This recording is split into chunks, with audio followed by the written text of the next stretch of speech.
여기 한번 읽어볼까요? 창세기 11장 1절입니다. 온 땅에 언어가 하나고 말이 하나다. 사파라는 단어가 이제 언어라는 단어인데 여기 있습니다. 사파. 외워두세요. 사파. 점이 신신타고 할 때 신이죠. 뒤에 신자인데 앞에 붙으면 신이 되고.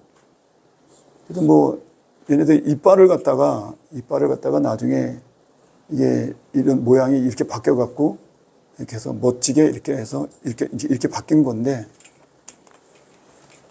그 정도. 그래서 이제 신신타고 할 때는 사파.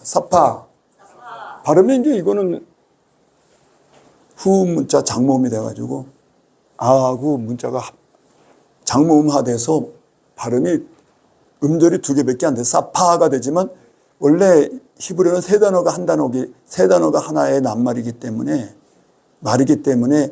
우리나라 사람들한테 일부러 사파라고 길게 해주는 거예요. 사파 그러면 세 단어가 되잖아요. 원래 또 장모니까 아하고 길어져.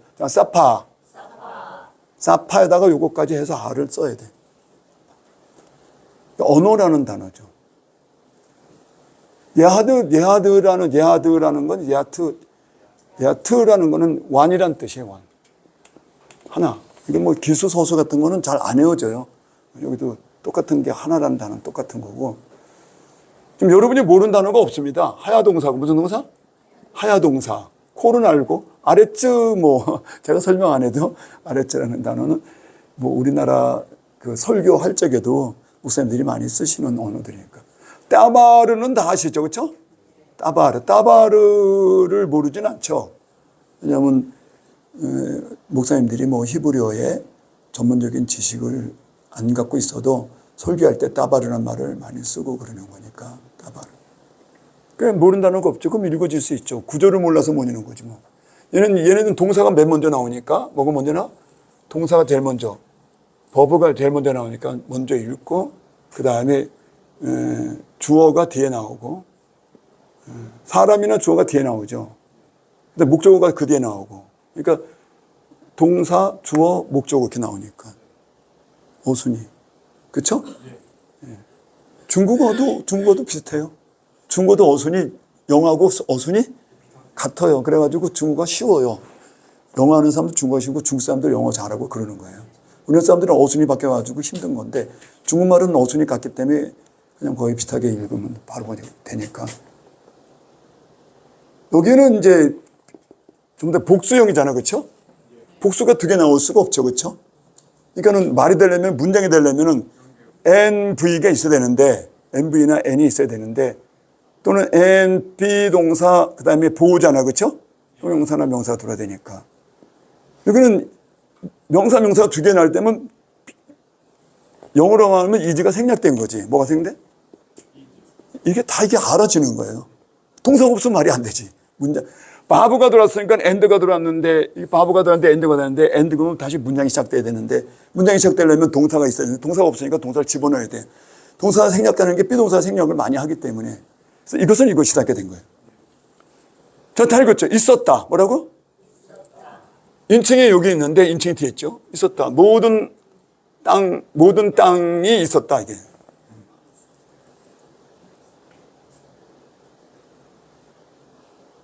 하나의 언어, 이렇게 되세요. 히브리어는 이게 되게 단순해요. 우리말로는 온 세상, 모든 세상에. 그러면 이게 전치사구가 먼저 왔으니까 도치가 됐다고 이게 주어가 돼야 돼요. 그러면 이게 주어가 모든 세상에라고 하는 애자는 없지만, 모든 세상, 원래 있었다, 모든 세상, 하나의 언어. 이렇게 되고 끝난 거예요. 히브리어는 이렇게 단순해요. 그냥 명동사만 쭉 내알대고 있으니까. 다시 있었다. 그 땅, 모든 그 땅에, 그 다음에 언어가, 하나의 언어가 모든 그 땅에.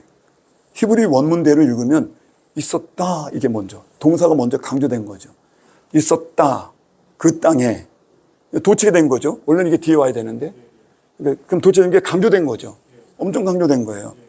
뭐가? 이게 주어가 되니까. S죠. 주어다. subjective. 그러니까 하나의 언어가 있었습니다. 그 땅에. 그리고 때바르 말씀들이 언어가 말들이 하나다 이렇게 되거든요. 보니까는 이제 주격하고 복격하고는 같은 그런 동격이니까 임을 써야 되겠죠. 말씀들이 있었다. 근데 우리말은 이제 온 세상에 언어가 하나고 그다음에 말이 하나였다. 뭐 이렇게. 그런 거죠. 제가 이걸 쓴 것은 이게 사파라는 단어 때문에 그래요. 성경에서 언어가 뭘까? 저는 자칭 저를 갖다가 이제 언어 수도사라 그런단 말이에요. 언어 수도사고 도시 속에서 활동하기 때문에 언어를 갖고 수도하는 사람으로서 그래서 이제 고민을 많이 해요. 성경의 언어가 뭘까? 최초의 언어가 있었을까? 이제 볼 땐 사파라는 단어가 이제 언어로 나오기 때문에 아마 11장 1절에 처음으로 이 언어라는 단어가 성경에서는 언어라는 단어가 이 사파라는 단어로 나옵니다. 178페이지 좀 열어주시고요. 히브리어 원류, 그쵸? 원시 세머. 노아의 세 아들 가운데 장자가 셈이었어요. 그쪽 계통의 언어다. 그 세머의 언어입니다. 고대 메소포타미아에서 언어가 하나로 있었다. 그들이 홍수 이후에 노아의 자손들이 퍼져나갔을 때 셈의 자손은 족속, 언어, 지방, 나라 이렇게 족속, 지방, 나라, 언어 이게 뭐 언어 나오잖아요. 그 언어대로 다 나눠진 거예요. 여기 나와 있는 70여 명의 그런 부족들은 70여 개의 언어로 나누어졌다는 얘기라는 거예요. 자, 내가 자꾸 얘기하는 게 뭐예요, 지금? 언어. 언어를 갖고 있느냐? 없는 데서 팔레스타인 저렇게 죽통되는 거예요, 지금요. 그 얘기인 거야. 지금 여러분의 개인의 언어가 있느냐? 없느냐? 예수님은 믿지만 예수를 믿는 그 언어를 정확히 잘 믿어! 이거는 오래 가지 못해요. 언어가 있느냐, 없느냐. 하나님은 우리나라에 언어 주셨어요? 아니, 언어 줬냐고. 아, 여기 언어 줬잖아. 성경을 줬잖아. 이게 언어잖아. 엄청난 언어잖아. 이 언어를 줬는데 왜 이거를 우리는 근거해서 믿지를 아니하고 왜 은사나 감정이나 심령 위주로 가냐 이거야. 그러면 그게 오래 갈 것 같으냐 이거야. 우리의 믿음의 정체성이나 우리 신앙의 정체성 어디에 있어야 돼요? 언어에, 성경에. 그걸 얘기하려고 지금 사파를 하는 거예요, 제가. 뭐 사파 이거 뭐 괜히 뭐 정보나 쓰고 여러분 뭐 이런 뭐 이야기가 있다 하고 뭐 고대 히브리어의 원류를 쓰고 뭐 그런 거 쓰려고 그런 거 아닙니다, 저는. 저는 저의 이야기를 좀 담고 싶은 거예요, 여기다. 그래서 시작부터 언어 얘기를 잠깐 하는 거예요. 이 언어라는 게 뭐냐 이게. 언어를 가진 사람과 안 가진 사람, 언어를 가진 민족과 안 가진 민족, 언어가 있는 민족과 없는 사람, 이런 게 엄청난 차이가 난다 이거예요.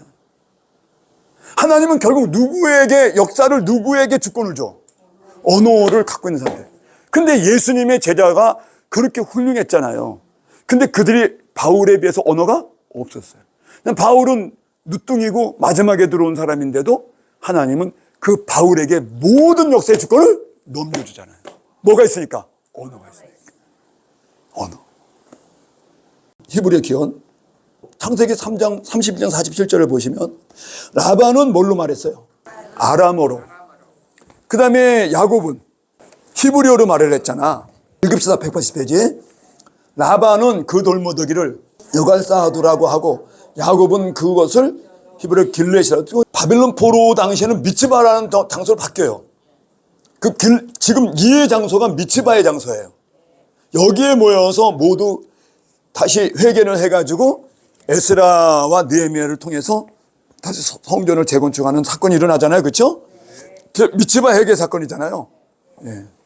그리고 미츠바 회개가 또 어디에 있어요? 미츠바 회개가 사무엘이가 또 하게 되죠. 그렇죠? 예. 그래서 에베네셀이라는 돌을 세우게 되는 게 미츠바 사건이잖아요.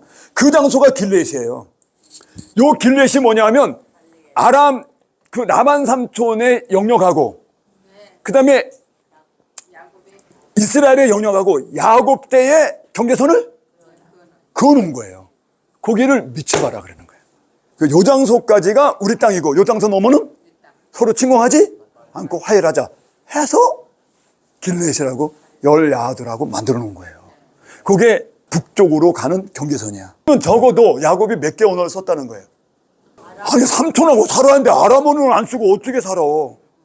근데 그걸 21년간 지네 나라 언어를 잃어버릴 거 아니야. 그러니까 열심히 지네 나라 언어를 안 잃어버리려고 노력을? 그러면 적어도 야곱은 자기네 나라 조상들의 아람어의 방언을 잃어버리지 않으려고 얼마나 많이 쓰고 읽고 듣기를 하려고 노력을? 그만큼 얘는 자기 민족에 대한 자부심이 높았지. 라반 삼촌의 그 문화와 아람 족속의 동화가 같이 아람 족속이지만 아람 족속에서 자기는 또 히브리 족속이란 말이야. 그게 동화되지 않으려고 너무나 노력을 많이 했담시? 그러니까 자기 혼자 해서는 안 되잖아. 그러니까 자녀들에게. 그렇지. 얼마나 히브리 강의를 많이 했겠어. 그 다음에 그 양떼들을 돌보려면 자기 밑에 있는 하인들이 많잖아. 걔네들 전부 다 무슨 말 쓰게 했어? 근데 히브리 말 써갖고는 라반 삼촌 지역에서 생계가 유지가 안 되니까 아람어도 동시에 쓰고 히브리 두 개 언어를 가르쳤다 이거야. 그래서 이 얘기를 이제 김원장이 써놓은 거예요. 자, 야곱이 외삼촌 라반과 결별할 때 친족들과 초대해서 하나님께 제자를 큰 자리라고 해서 부모가 사는 교회로 돌아간다. 이 구절을 언어 지리학적으로 야곱의 바담 아람이 21년간 사용했다. 거주하는 곳을 경계시론으로 담았다 이거야. 올쪽으로 오셔서. 그래서 근데 이제 가나안, 그 다음에 뭐 고대 히브리어를 사용하는 게 마땅한. 자기가 고향으로 가려니까 굳이 왜 성에서 길르엣이라고 자기가 또 명칭을 붙이냐 이거야. 아니 외삼촌이 붙인 이름으로 그냥 끝나야 되는데 나는 길르엣이라 하겠소 라고 한 것은 민족적 주체성을 라반 삼촌에 딱 자기가 들이댄 거지. 그 사람들이 그렇게 방랑하고 다니고 또 그렇게 여러 군데를 전전하면서 남의 나라에 기식하며 살면서도 자기네들의 문자를 잃어버리지 않았다라는 거. 말이 아니고 문자로서. 다시요. 말이 아니고 문자로서. 사파 언어로서. 문자로서를 버리지 않고 문어를 지켜왔어요. 뭐를? 문어. 이게 중요해. 문어. 말로 된 언어가 아니고 말 언어가 문어. 문어를 지켜왔어. 3000년을 지켜왔어. 예수님 때까지. 네? 자, 여기 이제 미리 말씀. 굉장히 중요한 일이에요. 이것이 걔네들이 한 게 아니고 하나님이 하게 하신 거예요. 그 3000년 동안에 그 문어를 지켜오면서 거기에 뭐를 심은 거예요, 하나님이? 하나님의 그런 영적인 그런 모든 계시를 그 언어에다 심기 위해서 히브리 언어를 채택한 거거든. 세계 모든 언어 가운데 히브리 언어를 채택한 거야. 그다음에 알든 몰랐든 이들은 자기네 언어들을 말이 아니고 문어로서 문자로서 지켜와야 되는 사명을. 자, 그러면 이제 여기서 엄청난 게 알게 되는 거야. 장자가 된다는 게 뭐야? 자, 그럼 됐어. 야곱이 형님한테 그냥 팥죽하게 팥죽 한 그릇에 장자권을 사서 이 난리가 났다. 이렇게만 봐야 되는 게 아니고 이 문자 언어 신학으로 봤을 때는 하나님의 명령에 의해서 그 문자를 지켜야 되는 사명을 받았다는 뜻이 되는 거잖아. 근데 에서는 그 문자를 버렸지. 그래서 사무엘 시대 때 오면은 에돔 족속으로 바뀌었고 문자를 버렸지. 그런데 야곱은 그 문자를 지금 여기 봐봐 유지하고 있었잖아. 끝까지. 이것이 야곱 다음에 그 다음에 유다계, 그럼 유다 족속들이 또 그 다음에 그러면 사사기로 가면은 또 첫 번째 사사가 운니엘이야. 그 운니엘이 또 이거. 그러면 모든 그 족장들과 사자들과 이 리더들은 이 언어를 사수해야 되는 책임을 갖고 있대. 다시 통일왕국할 때 통일왕국을 했겠냐 이 말이에요. 성경을 언어학으로 좀 보란 말이에요. 그러면 다시 철두철미하게 제사장 제도를 지키면서 철저하게 문서, 성경 문서를 보존하고 그 문서에서 있는 언어를 가리키고. 근데 그걸 한 사람이 누구야? 그래서 에스라가 또 그렇게 했어요? 에스라가 와서 다 그렇게 했잖아요. 그러니까 그만큼 성경을 또 언어학적으로 보면 이 언어를 보존하는 게 일종의 이스라엘 백성의 사명이야. 그러니까 장자를 고대의 장자가 된다는 것은 아브라함과 이삭과 야곱 이게 장자로 나갔다는 것은 이것은 기본적으로 그런 어떤 행정권이나 경제권이라든가 군사권을 받는 게 아니라 언어에 대한 이런 얻는 것도 자기네가 개성해야 된다는 걸 받았다는 거예요. 철두철미하게 했다는 거예요. 이것이 하나님이 주시는 어떤 그들에게 있는 감성이야. 히브리 언어를 없애서는 안 된다는, 이것이 족장계열로 사명을 갖고 왔다 이거야.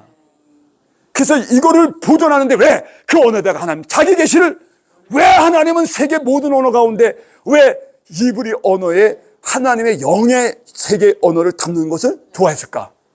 왜 히브리 언어에 하나님의 영의 풍성한 그 계시를 담을 게 가장 적합하다고 여겼을까? 하나 더 나갑니다. 처음서부터 아람 계통에서부터 세목에서부터 발전해 나올 때 이 언어를 내 체계화를 발전시키려 나갈 때 하나님은 맨 처음에 고대 아카디아 바빌로니아 문자에서, 아까 세기 문자에서 점점 바뀌어갖고, 그 다음에 우가리트로 우가리트에서 그 다음에 뭐 고대 아람어로 갔다, 아람어에서 고대 아람어는 지금 외삼촌이 쓰고 있었던 거예요. 얘네들은 완전히 이 체계로 넘어오지? 다 세기 문자 영향을 받고 있잖아요. 그러니까는